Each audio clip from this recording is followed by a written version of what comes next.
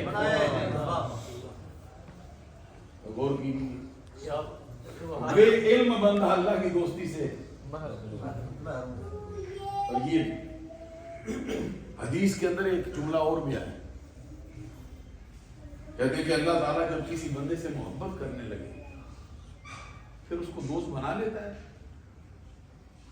اور میں ہاں بناتا ہے، لیکن پہلے نہیں، بعد میں بناتا ہے۔ پہلے کیا کرتا ہے؟ کہتے ہیں پہلے علم سے اس کا سینہ بنتا ہے۔ حدیث کے الفاظ ہیں اذا حب اللہ عبدا علمہ من غیر تعلم، اللہ جب کسی بندے کو محبوب بنائے اسے تعلیم اور معاملات سے اللہ بے نیاز کر کے براہ راست اس کے سینے میں علم پہلے بڑھتا ہے، محبوبیت بعد میں دیتا ہے۔ اس راز کو کھولنے کے لیے یہ بہت بڑی حضرت جنید بغدادی، جنید سے کوئی اس کے جنید کا جو مشرب ہے اس سے آگاہی کرنا، آگاہی حاصل کرنا اور اس کو سچا جان لینا، یہ ولایت کی سیڑھی۔ میں نے یہ کہا کہ جو جنید کا مشرب ہے، جنید بغدادی کا جو مشرب ہے، جو طریق ہے نا اس کا، وہ خود کہتے ہیں جس نے اس کو پہچان حاصل کی نا اور اس کو مان لیا، سمجھو وہ ولایت کی پہلی سیڑھی چڑھ گیا، اتنا شان ہے، وہ خود کہتے ہیں۔ اور اعلی حضرت فتاوی رضویہ میں ان کا جملہ نقل کرتے ہیں، التصدیق لطریقتنا ولایت۔ سبحان اللہ، یہ کہنے والی بات ہے، التصدیق لطریقتنا ولایت۔ جنید بغدادی کہتے ہیں ہمارے راستے کو جس نے سچا جان لیا، اس کی تصدیق کر لی، سمجھ لو وہ ولایت کی سیڑھی چڑھ گیا۔ داتا گنج بخش علی حجویری بھی جنید کے مشرب سے پینے والے، غوث اعظم عبد القادر جیلانی بھی اسی کے گھاٹ سے پینے والے۔ جنید بغدادی رضی اللہ تعالیٰ عنہ کے بارے میں سبع سنابل سیدہ چشتیہ کی کتاب ہے، اس میں لکھا ہے 7 سال کی عمر میں درجہ اجتہاد پہ فائز ہوئے۔